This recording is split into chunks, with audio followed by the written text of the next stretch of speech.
Меня зовут Алима Ибрашева, я академический директор BMG Upskill Казахстан. И я во второй раз участвую в этой конференции.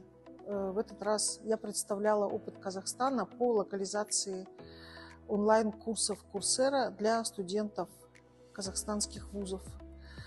Суть этой инициативы заключается в том, что 20 тысяч студентов получили бесплатный доступ ко всему контенту Coursera. И кроме того, они также могут обучаться на курсах Coursera, которые локализованы абсолютно без потери смысла на казахский язык. В этой конференции я хотела бы отметить, что, как и в прошлый раз, эта конференция проходила очень оживленно, были интересные и содержательные, насыщенные презентации о том, как цифровизация решает различные проблемы образования в наших странах. И мне интересно было в очередной раз послушать о том, как, к примеру, в Кыргызстане развиваются частные инициативы по повышению квалификации, по профессиональному развитию учителей. Это Мугалим.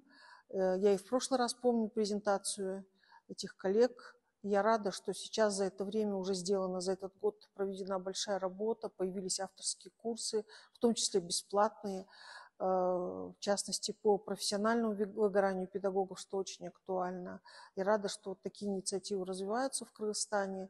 Мне понравилась также информация монгольских коллег о том, как они цифровизируют процесс обучения и насколько они стараются это делать, одновременно размышляя о том, как сохранить национальные ценности. Они рефлексируют над тем, каким образом их национальные идеи продолжаются, либо меняются в процессе цифровизации образования.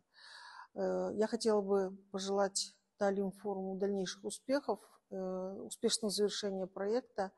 И очень рада тому, что проект смог сгенерировать важные выводы и рекомендации для 3 стран, для Кыргызстана, Таджикистана и Монголии. И я с удовольствием приму участие в обсуждении рекомендаций и постараюсь внести свой вклад в этот процесс.